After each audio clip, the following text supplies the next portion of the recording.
Well, that ending was unexpected. Yes, Sir Hairless here.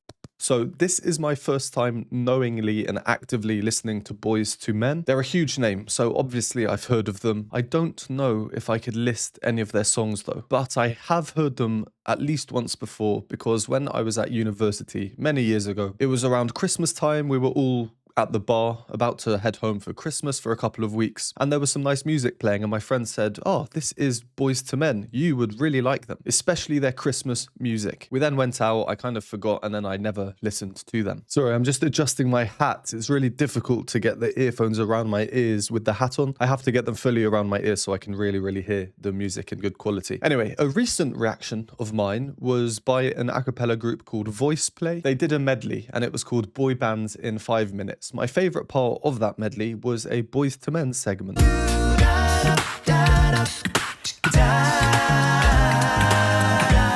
That triggered my memory from university all those years ago, and here we are. I've done a lot of a cappella on this channel. You can find my a cappella playlist with all the a cappella videos in the card up here or linked in the description below. And I've been told that one of the BOYZ II Men members was a judge on the a cappella show The Sing Off, Sean Stockman. So we'll see if I recognize him. This is Silent Night, released 1993, before I was even on this earth. I did Google Sean's age, and he would have been around 21 at the time of this, so assuming that all a similar age, they would have been a very young group. I'm curious, I'm intrigued. Let's get straight into it. Silent night. That's Sean. Holy night. All is calm. All is bright.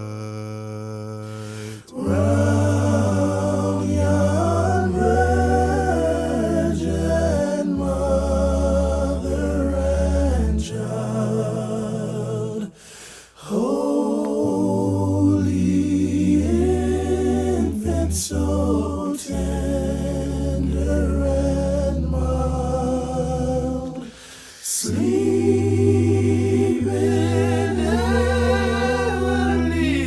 peace, sleep in heavenly peace.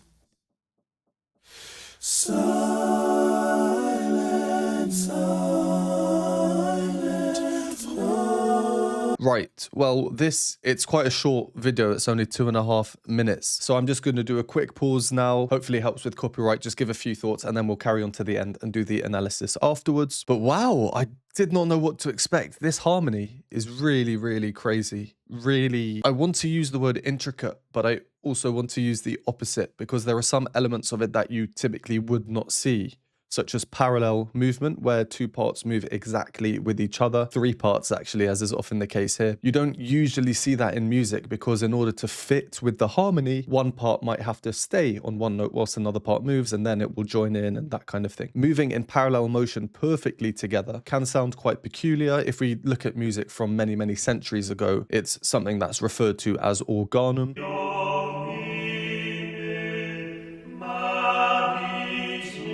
But on the other hand, the intricacies, in my opinion, it's much harder to sing music a cappella when the harmonies are very non-traditional, very unconventional, very strange, not in a negative way. I mean, good, listen to it. But compared to arrangements that might seem more complicated because of counterpoint or rhythmic differences between the parts, syncopations, cross rhythms, that kind of thing. This is a very chordal homophonic arrangement. So all the parts are moving at the same time as each other, singing the same words at the same time as each other. So it might seem simpler, but the harmonies, some of them are crazy. All right, let's carry on.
Well, that ending was unexpected.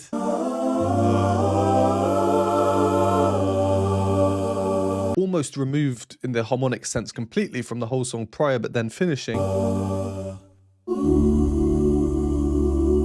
with that note there, the supertonic, which means note number 2. That's an E. We have a D chord here. This is a D, the root note. We won't see it on the screen, but I'll be playing it at the bottom, which for context is a bit lower than your typical lowest choral bass might be expected to sing. So your D chord is this.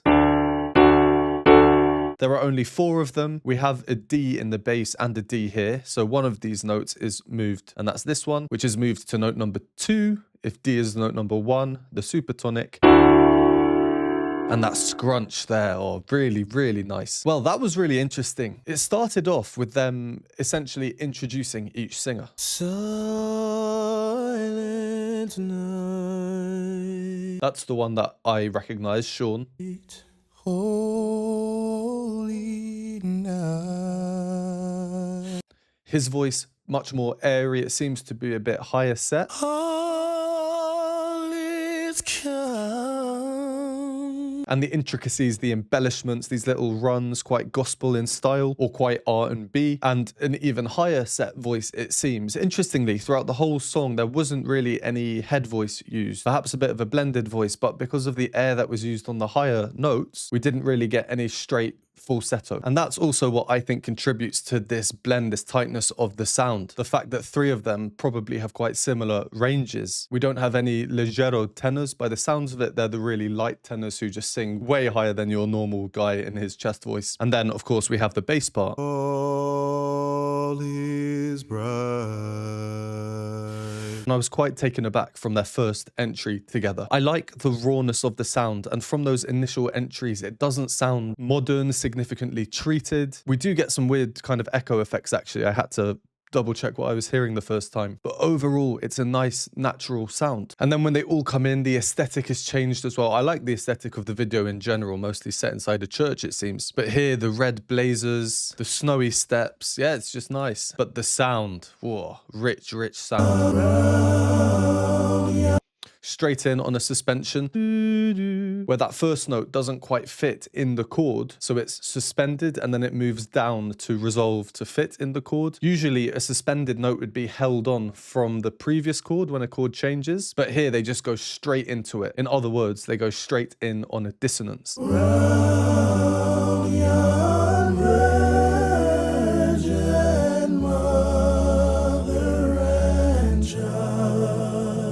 Oh, I found myself listening to the bass part mostly there, starting off with a descent down. Do, do, do. It's a bit low for me. And then he goes down to...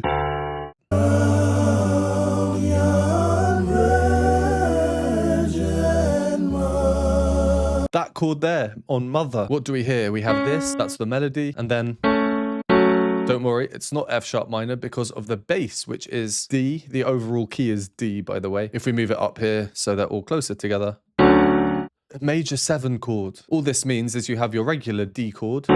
This is note 1, note 2, note 3, etc. And then you add in the 7th note. You have different types of 7ths, I won't go into that. This is a major 7th. A more common 7th would be having this note in there. And then after this, you might expect it to move. A major 7th, though. Just a little bit more peculiar. That's not the right word, it's all subjective, but whenever I hear major 7ths, I always think that. So at this point now, I'm thinking, oh, we're getting some really nice, tight harmonies. And another thing that I really like is this is not overproduced. There are imperfections. The tuning is not perfect 100% of the time. That's not a bad thing. It's real. Any live performance you watch that isn't treated will have imperfections. It's what being live is about. We're humans and no one is perfect at anything. In today's age of music, well, this was over 30 years ago now, but in today's age, I think it's very, very common, if not standard, to have everything fine-tuned and produced or touched up in some way. This isn't that, and I like it. It's like when I listen to the Beatles, for example. The sound, it's just raw. There are imperfections everywhere, and I just think it adds to the authenticity of the sound. Holy infant, so tender and mild. That phrase, holy infant, so tender and mild, similar to the previous phrase, so we can think of it like a repeat. What do they do to add variety? Well, they just delay the bass entry. And then because the bass part kind of jumps out at us, naturally we're focused a bit more on it. And what do we get? That descending line, much more obvious than the first time. And then the next obvious thing is the harmonic change at the end of the phrase. And that's all about the chromatic inflections. Every move is to the note next to it. There's not even a jump by just 2 notes. Once I'm done recording, I'll just transcribe that section when they all come in. If you don't read music, it's fine. You can try and follow along. And if you do, well, maybe you can try and follow along with each part.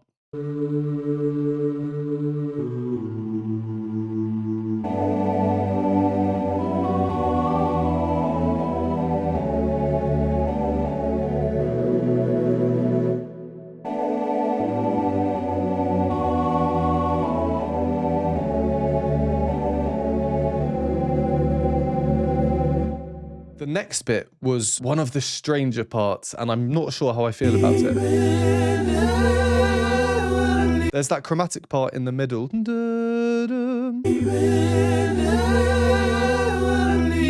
then you've got that run coming down at the top. With the super, super low bass underneath.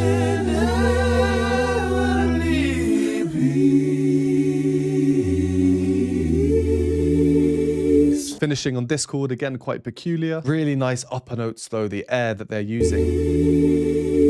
So even though there's no kind of pure piercing head voice or falsetto, we get a huge, huge depth of sound from the deep bass up there. Super, super good blend. For the second half, things change around a bit, texturally, structurally.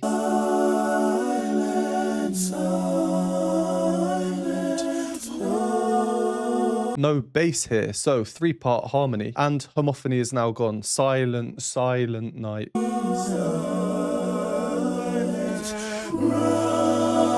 And then the bass comes in after that with Silent Night. On paper, it doesn't quite fit. In reality, I think it works quite nicely in a strange kind of way. Of course, you might think differently, and that's what I love about music. We all will hear the same thing, but think completely differently about it. It makes me wonder, with food, if people all taste things the same, but they just don't like that taste. For example, with Christmas puddings, I'm not a fan of Christmas puddings. You might be, so if you are, I wonder if you taste it the same as me. Anyway...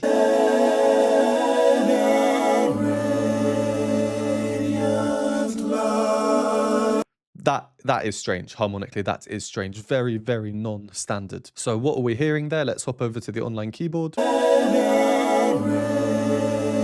And it's the octave jump in the bass that exaggerates the strangeness here.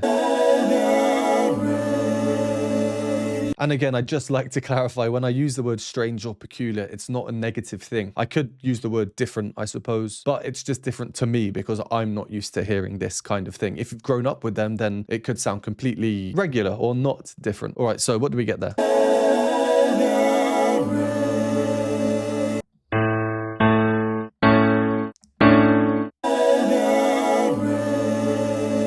Yeah, I think that's it. So you have the bass, 1 part up the octave, and then the semitone clash here. That is as intense a clash you can get, consecutive notes.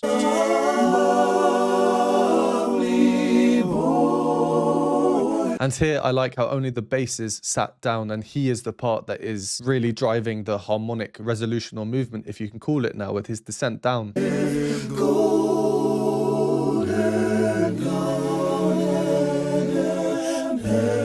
I could just go through this measure by measure, bar by bar, and it's just unexpected. There's so many cool, interesting harmonic and stylistic choices, but I won't. I think we've spoken about it enough now. I'll quickly listen to the rest, and if there's anything that I think is really worthy of mention, I will point it out. Oh, one thing, again, it's with the aesthetic. I love how we've got quite a lot of bling in there. We have big rings, big bracelets here as well. Praying, and then it fades into this scene, which is passionate singing, but at first it seems maybe a bit angry, and again we've got the bling and the double earrings, but at the same time a candle, and like I say, candles, church, praying, double-breasted blazer. I think it's really cool. What I said earlier about having no head voice, I take that back.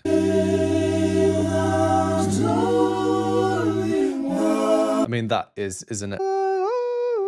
But it's the air in the voice to match the lower parts that threw me off a little bit. And how they finish their phrase here.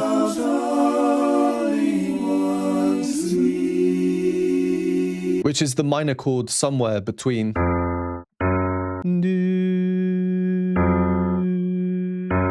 It's closer to, but not quite, which is completely normal and almost to be expected from true live performances. So I don't know if this is truly live, recorded in one take with all of them singing around a microphone or in separate microphones, and then that's just plugged in and they make a few touches. But the fact that they've moved by about a quarter tone shows it's a natural and authentic sound. I really like it. Yeah, that was really cool.